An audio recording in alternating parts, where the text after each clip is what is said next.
Breaking news, napakatindi ng mga ibinunyag ni Senator Amy Marcos tungkol sa kanyang kapatid na si President Bongbong Marcos. Sa rally na isinagawa ng INC nitong nakaraang araw na dinaluhan ng libu-libo katao na imbitahan itong si Senator Amy Marcos upang magsalita sa kanilang tinatawag na Transparency for a Better Democracy. At sa kanyang speech, talaga namang pinag-usapan ng buong mundo, ng mga vloggers, ng mga balita, news agencies, at yan din ang ating pag-uusapan sa videong ito. Pero bago ang lahat ay huwag kalimutang mag-subscribe. Samahan na rin ng like ang videong ito at i-click ang notification bell. Napakalaking tulong yan para sa aming mga content creators.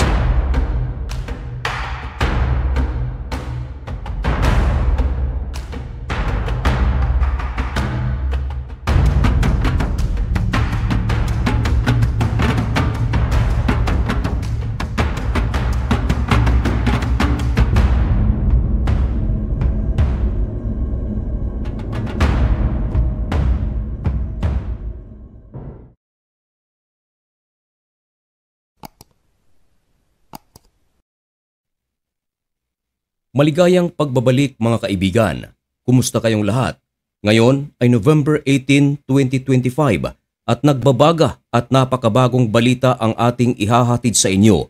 Dako muna tayo sa balitang lokal sapagkat ang balitang ito ay talaga namang nag-viral, pinag-uusapan, naging rekados ng mga vloggers, mga international news at mga mainstream media dito sa Pilipinas. Ito ay kaugnay sa mga ibinunyag ni Senator Amy Marcos tungkol sa kanyang kapatid na si President Bongbong Marcos. Ang kanyang mga ibinunyag ay kanyang sinalita noong ang INC ay magsagawa ng rally na tinatawag na Transparency for a Better Democracy. Ayon kay Senator Amy Marcos, dumalo siya sa naturang rally at nagsalita sa invitation ng INC or Iglesia ni Cristo. At nang magsalita ito, hiyawan ang mga tao sapagkat tila dinamita o mga missiles ang binitawan ni Senator Amy Marcos at ang pinuntirya nito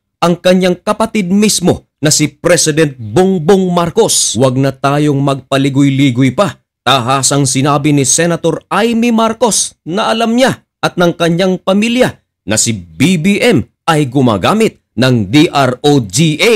Dagdag pa ni Amy Marcos kasama si PBBM sa listahan noong nakaraang administrasyon sa administrasyon ni President Duterte at nakiusap raw si Amy Marcos kay Rodrigo Duterte noong mga panahong iyon na mas unahing panagutin ang mga pusher at saka na ang mga manggagamit. Pinapalabas ni Senator Amy Marcos na itong si President Bongbong Marcos ay iniligtas noong panahon ni President Rodrigo Duterte. Dagdag pa ni Senator Amy na noong nabubuhay pa ang kanilang ama, si Ferdinand Marcos Sr., ay hindi niya gaanong dinidisiplina ang kanyang kapatid sapagkat nariyan pa ang kanilang ama.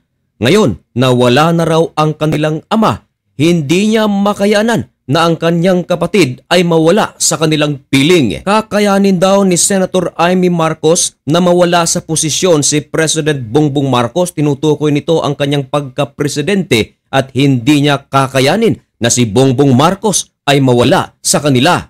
Batid daw ni Senator Amy Marcos na napakaseryoso ng kanyang mga inilantad. Pero pag-aamin ni Senator Marcos, alam niya at ng kanyang pamilya at ng Presidential Guard na sila pa nga mismo ang nagliligpit ng kanilang kalat kapag sila ay nagpa-party. Ano kaya ang party ang tinutukoy ni Senator Amy Marcos? Isa pang nakakakilabot na ibinunyag ni Senator Amy Marcos noong sinabi nito na sila ay namumuhay noon sa ibang bansa at todo ang kanyang effort para makumbinsi si Bongbong Marcos na pakasalan itong si Lisa sapagkat ang paliwanag ni Senator Amy Marcos na baka tumino si President Bongbong Marcos kung sakaling siya ay mag-asawa na. Pero isang napakalaking pagkakamali ayon kay Senator Amy Marcos. Dahil imbis na tumino ay mas lumala pa. Dahil Ayon kay Senator Marcos, dalawa na raw sila na gumagamit. Nako mga kaibigan, matindi ang mga pagbunyag na ito. Dagdag pa ni Senator Amy Marcos na noong naging gobernador ng Ilocos si Bongbong Marcos, alam daw ng taong bayan sa Ilocos na hindi pumapasok ng maayos itong si President Bongbong Marcos. At every time na kinokompronta ni Senator Amy Marcos ang kanyang kapatid, ay sinasagot lang daw ito ni Bongbong Marcos na aayusin niya na ang kanyang buhay at lalayo na raw siya sa bisyo. Hanggang sa meron daw magsumbong sa kanya na mas lumala pa ito dahil maging sa kanyang almusal ay isinasabay raw ni President Bongbong Marcos ang paggamit ng ipinagbabawal na gamot habang ito ay kumakain. Nako, naging ulam pa. Totoo kaya itong mga isinisiwalat ni Senator Amy Marcos? Naniniwala kaya kayo dito mga kaibigan dahil kung tutusin, magkapatid ito. Dahil kapag ito ay lumala, maaaring mawala sa posisyon si President Bongbong Marcos dahil sa mga pahayag na ito. Meron tayong kasabihan, blood is thicker than water.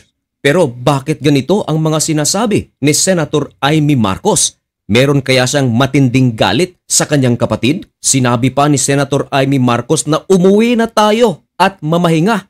Ayusin mo ang iyong buhay at tanggalin ang DROGA sa kanyang sistema. Ang hindi raw matanggap ni Senator Amy Marcos dahil maging ang kanyang mga anak ay inuudyokan na rin ng mga anak ni Lisa at ni BBM na gumamit ng mga ipinagbabawal na gamot. Nagbigay pa ng pangalan si Senator Amy Marcos sa nasabing mga barkada ni BBM na gumagamit ng mga ipinagbabawal na gamot hanggang hapon at kasama pa ang kanyang asawa. Ayon kay Senator Amy Marcos, hindi lang si Bongbong, hindi lang si Lisa, maging ang mga anak nito ay gumagamit na rin daw.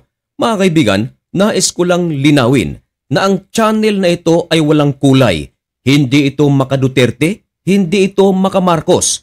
Ang ating mga sinasabi ay nakabase lamang sa mga sinasabi ni Senator Amy Marcos at ang ating pruweba ito ay matatagpuan sa INC TV. Naka-video ito mga kaibigan, hindi rin ito AI. Maraming mga tao ang merong kopya ng video na kanyang sinasabi. Ano ang inyong opinyon at komento tungkol sa mga sinabi ni Senator Amy Marcos?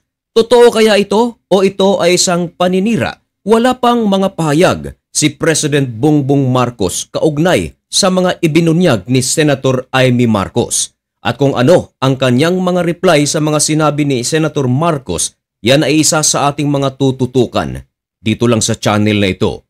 Kaya kung nais mong maging updated at gusto mo ang ganitong mga contents, ay inaanyayahan kita na baka naman pwedeng makahingi ng kaunting pabor. I-subscribe mo na ang napakaliit na channel na ito. Mga kaibigan, hanggang dito na lamang muna ang video ito.